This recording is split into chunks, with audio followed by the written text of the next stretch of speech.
Fear is not wrong, but these phobias can really, they can just shut us down.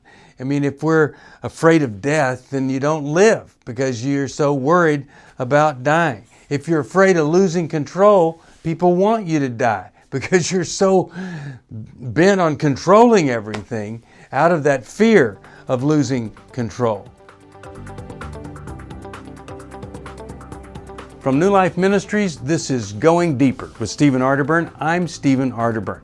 And Going Deeper is all about taking the tough issues, the hard issues of life, looking a little bit deeper inside so that we can gain some insight into our lives. Hi, Steve Arterburn here. Thanks for joining me for Going Deeper. We're talking about all sorts of different types of mental health issues, things. Tomorrow and the next day, I'll talk about some ways to help your mental health, guaranteed, or your misery back. But today, I want to talk to you about the most common one, and that is the anxiety disorder. More people report this. I gave the statistic the other day, about 19% have some kind of anxiety problem, and it is very frustrating to have it. And what's so amazing is that for some of these issues, there is a treatment, a medication that when you take it, it adjusts things so quickly you can't believe you've been without it for so long. And then others can be repaired with some pretty standard treatment. But first of all, we could talk about what's called a general anxiety disorder. And there is, you would just have to say you're more prone to anxiety than other people. You're restless, you're on edge, you're irritable. It's kind of like you're on guard the whole time and you're worrying and it's hard to concentrate. Now you can't really say there's anything in particular or specific that is the focus of this, but it just, overall it happens and your muscles are tight and you're just ready kind of for battle or to defend yourself at any time. And that's a very tough thing to experience. Now, here are folks that have this, that they don't have a specific source that they would say that needs treatment, and they find an anti-anxiety medicine, not a tranquilizer, that doesn't work, but something that adjusts the wiring or the brain chemistry, and pretty soon this thing that was so debilitating, it doesn't affect you anymore. Now, the other thing is that we would call obsessive-compulsive disorder. And the obsessive thing is, you get obsessed with different types of fears or questioning, and you're kind of obsessed with cleanliness or dirt or whatever, and you're always going to have some kind of resulting compulsive behavior. But underneath it, there's usually a pretty tough emotion that needs to be dealt with. I'll make it really simple.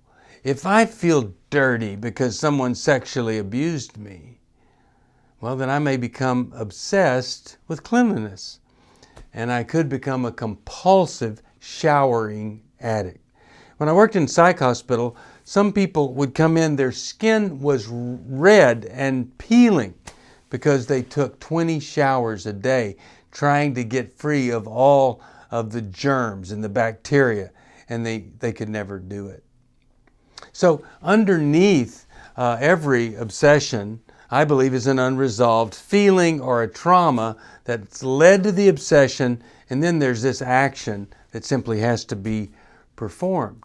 And there's some folks that have obsessive-compulsive disorder that the anti-anxiety medicine, pretty quickly, it is better.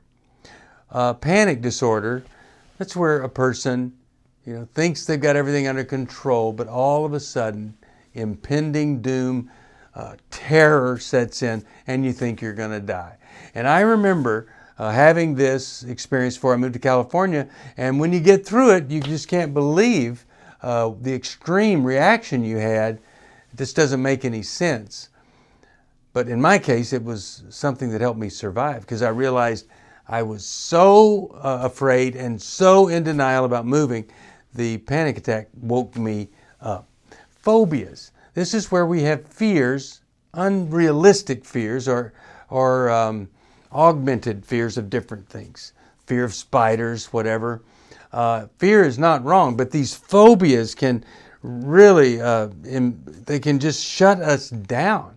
I mean, if we're afraid of death, then you don't live because you're so worried about dying. If you're afraid of losing control, people want you to die because you're so bent on controlling everything out of that fear of losing control.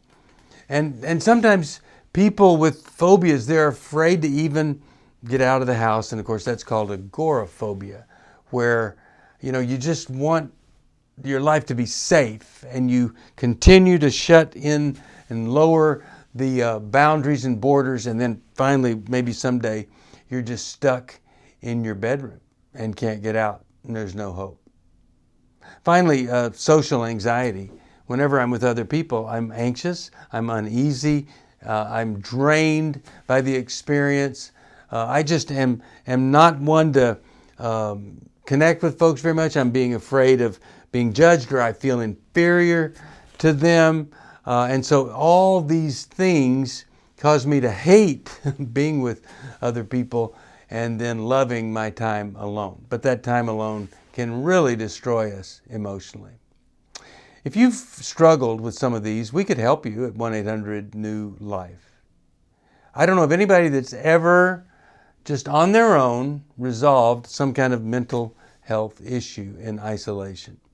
Everybody needs to be able to reach out to somebody and share. And boy, does it ever take the power out of the most powerful problems when we finally are strong enough, courageous enough to share with somebody else. And you can call us and you can share whatever it is you're going through with a wonderful counselor at New Life. So give us a call. See you next time. Thank you for joining me for Going Deeper. I hope something I've said may have helped just a little bit. If you have a question you'd like me to answer or comment, just email me at stevesocial@newlife.com. I'll see you next time. If you want to support Going Deeper with Stephen Arterburn, be sure to subscribe so you never miss another episode. And if you know someone who would benefit from this episode, be sure to share it with them. See you on the next Going Deeper with Stephen Arterburn from New Life Ministries.